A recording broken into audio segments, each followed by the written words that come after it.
My mother-in-law came to see her grandkids, not knowing her son had abandoned us.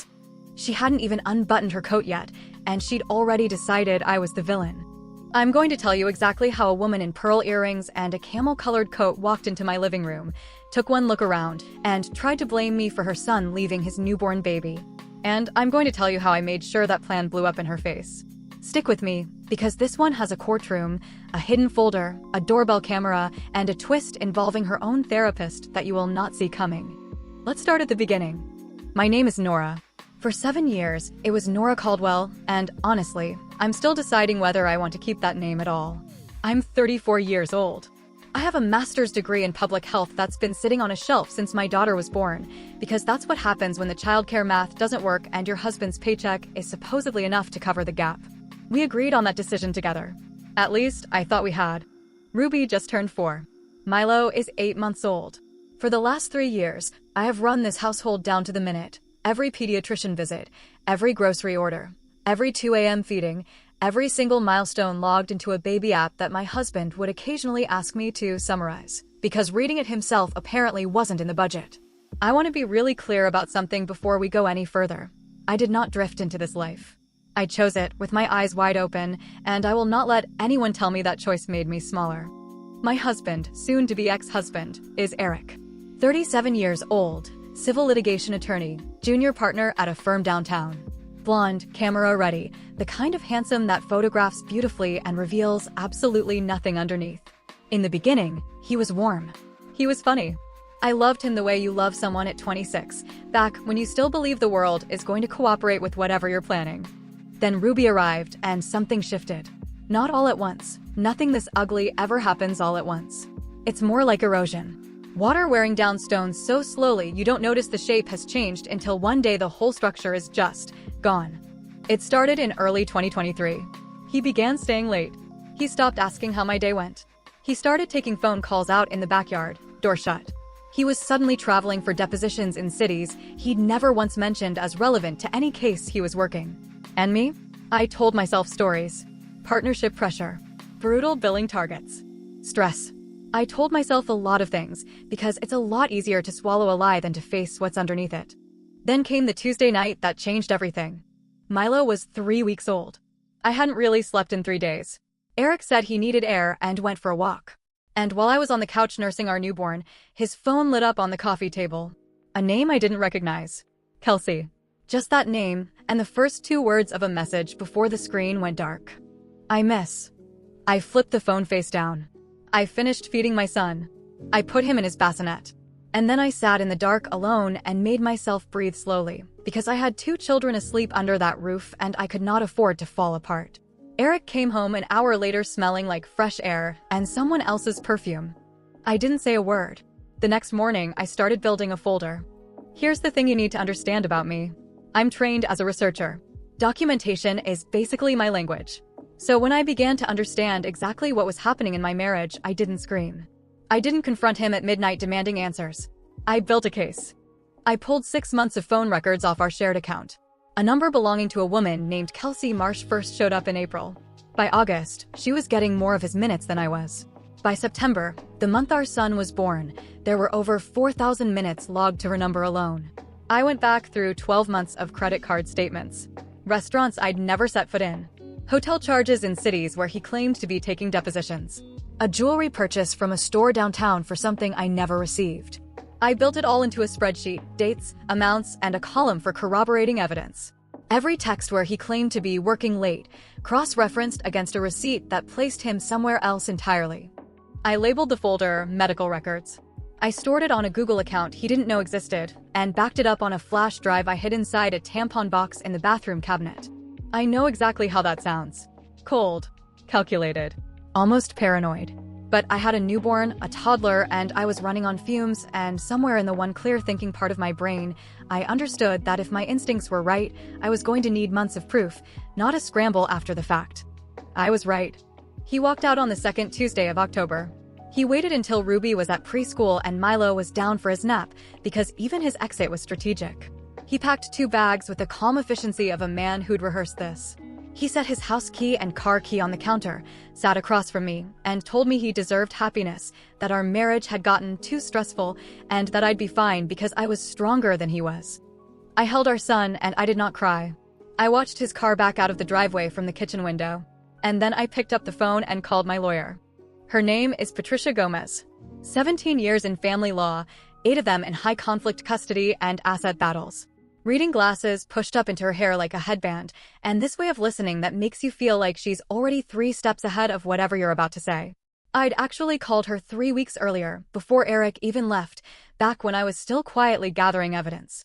She sat through 40 minutes of my organized, time-stamped, sourced account without interrupting once. Then she said 5 words that would define everything that followed. File first. Control the narrative. So I did. I filed for temporary primary custody and child support on October 16th. Eric got served on the 21st. He called me 11 times in one afternoon. I let every call ring out and forwarded the log straight to Patricia. Then I picked my daughter up from preschool, made dinner, did bath time, tucked both kids into bed, and ate a bowl of cereal standing at the kitchen counter at 8:45, reading through my custody petition line by line. I hadn't told anyone. Not his parents. Not mine. Just Patricia, and my sister Jen, who listened without a single "I told you so," because she loves me enough to know I didn't need one. Which brings us back to the porch. 4 days after Eric got served, his mother showed up. Diane Caldwell is 61 years old, and she has built an entire personality around the word controlled. Controlled home. Controlled wardrobe. Controlled emotional temperature. In 7 years, I had never once seen her express raw distress, only concern, which, if you've ever met a woman like this, you know is just distress wearing a mask of authority. She walked into my house in that camel coat, and I watched her scan the room like a hawk circling a field. The pile of unopened mail by the door. The laundry heaped at the bottom of the stairs. And then, the empty picture frame on the bookshelf where our wedding photo used to sit. Something behind her eyes flipped from concern to assessment to verdict in about 4 seconds flat. "Why is that frame empty?" she asked. And in that exact moment, I understood something with total clarity.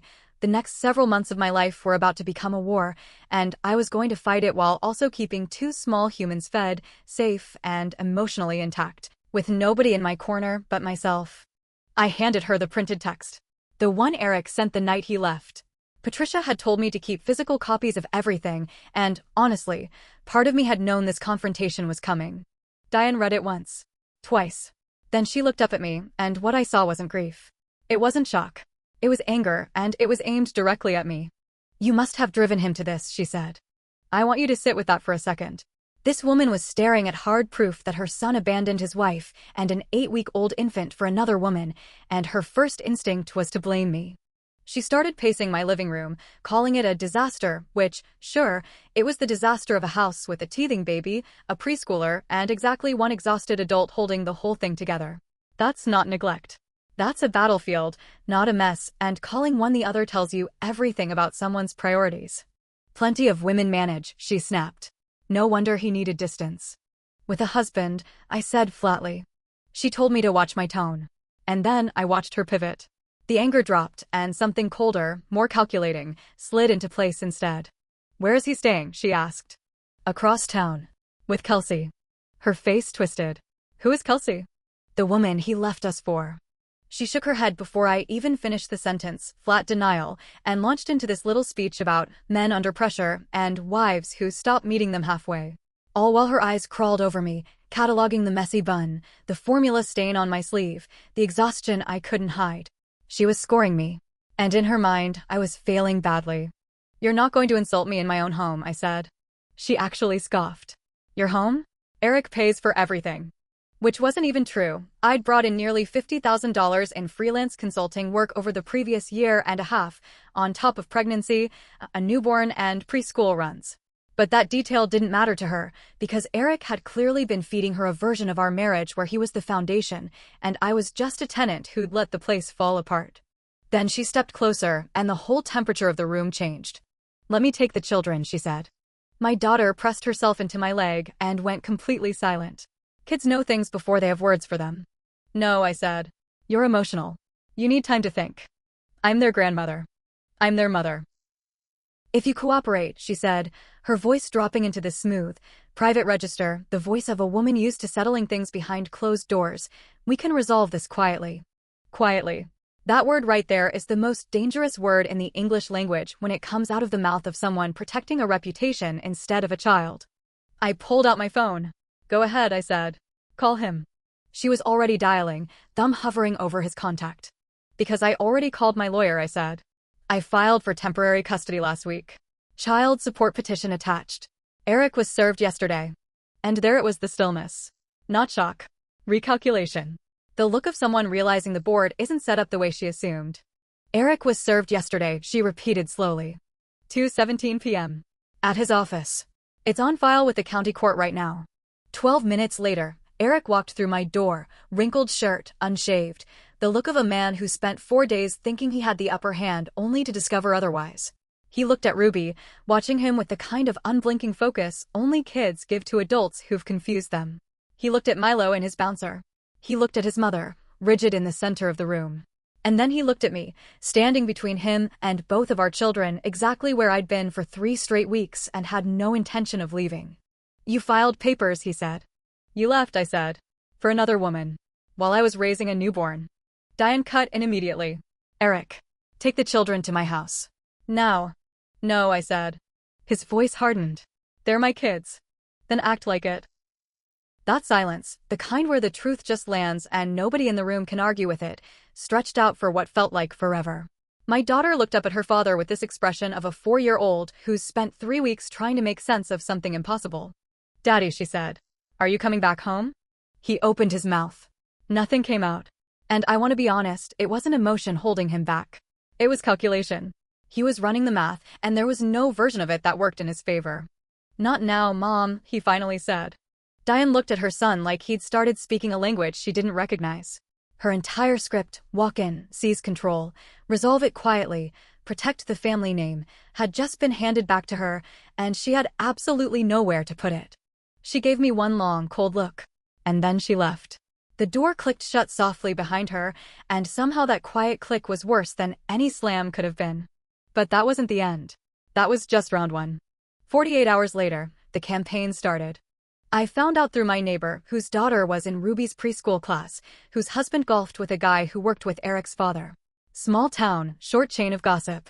Within 24 hours, Diane had called 4 people, her pastor, the chair of a school fundraising committee she co-runs, her closest friend on the PTO board, and, most strategically, a family therapist named Dr. Carol Whitfield, who'd briefly treated Eric for work stress and had met me exactly once at a dinner party.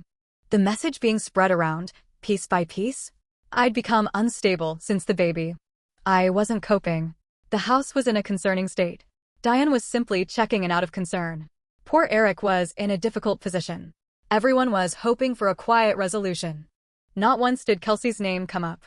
I called Patricia at 7:15 the next morning, before the kids were even awake. She's running a soft reputation campaign, Patricia said, completely unbothered. Preemptive. She's trying to plant an incompetency narrative before we're anywhere near a courtroom. Can she do that? She can try. Here's what we're going to do instead. And that's exactly what we did. Fast.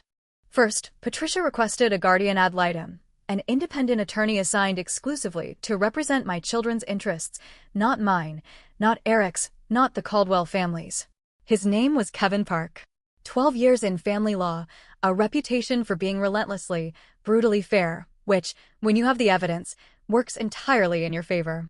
Second, I scheduled wellness visits with our pediatrician, Dr. Amara Singh, and asked her directly to document her observations. She walked into the exam room, took one look at my face, and asked, "How long has it been since you slept?" "Weeks," I told her. She watched Ruby color-coding tongue depressors on the exam table, watched Milo staring in total fascination at the ceiling fan, and said clearly, deliberately, "For the record, these children are healthy and clearly loved." She wrote it in the chart without me even having to ask why. Third, the evidence package. Patricia had spent weeks organizing everything I'd handed her: the call logs, the credit card statements, the hotel receipts, the jewelry purchase. Through financial disclosure, she subpoenaed Eric's firm card and found 11 more transactions I hadn't even known about: meals, hotel stays, a florist charge, every single one lining up with a night he'd told me he was working late. On October 30th, Patricia filed a 61-page evidence package. Phone records, financial records, a time-stamped account of the marriage's collapse, documented infidelity, laid out in full. Eric's attorney, a 23-year veteran named Todd, whose whole style Patricia described as theatrical, fired back 3 days later, claiming I was emotionally volatile and had created a chaotic home environment. His star piece of evidence? A photograph. I stared at it for a long time. It was my living room. Toys everywhere, laundry on the couch, mail piled up, taken through my own front window from outside the house. Based on the light, I calculated it had been snapped roughly 48 hours after Eric was served, the same window Diane had shown up on my porch. Someone had stood on my lawn and photographed the inside of my home. My hands went ice cold. I called Patricia immediately. That photo was taken without consent, from private property, she said before I even finished explaining. That's a problem for them. Bigger question, who took it? And that's when I remembered the doorbell camera. Eric used to call it paranoid. I called it practical. I pulled up the footage. October 23rd, 2:34 in the afternoon. Diane Caldwell, walking along the side of my house, stopping directly at the living room window, lifting her phone. I sat with that for a solid 10 seconds before calling Patricia back. I have her on camera, I said. The silence on her end was the specific kind of silence a lawyer gets when you've just handed her something extremely useful. Send it to me right now, she said. Don't tell anyone. Not Eric. Not your sister. No one. The Guardian ad litem interviewed me on November 8th. Methodical, even-toned, thorough, my daily routine, my support system, my career plans, my relationship with Eric's family. He asked specifically about Diane's visit.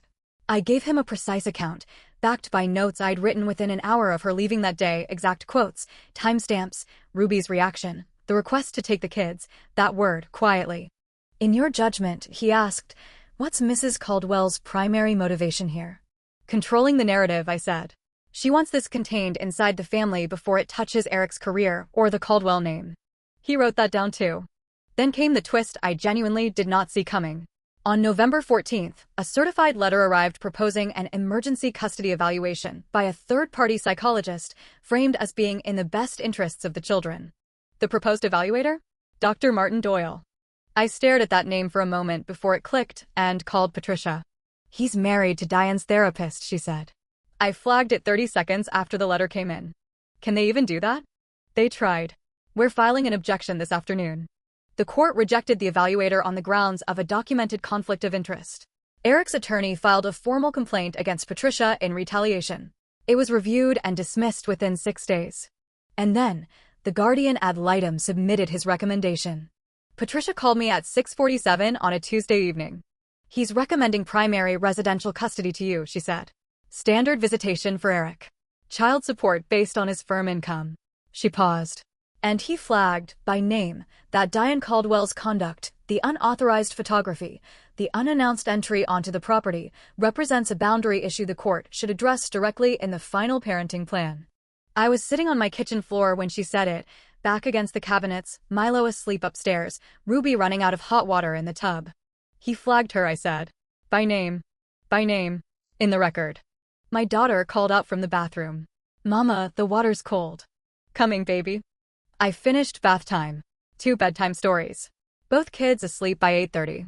And then I sat on the edge of my bed and let myself actually feel the weight of 6 weeks of exhausted, relentless, organized warfare fought entirely on behalf of 2 people too small to fight it themselves. I didn't cry, but I came close. The settlement conference happened on December 3rd. Eric wanted joint physical custody, week on week off, and 0 child support, claiming costs would even out. His girlfriend living in his home was apparently not a factor. My side was different, grounded entirely in documentation. Every school and medical record tied to my address. Every appointment coordinated by me.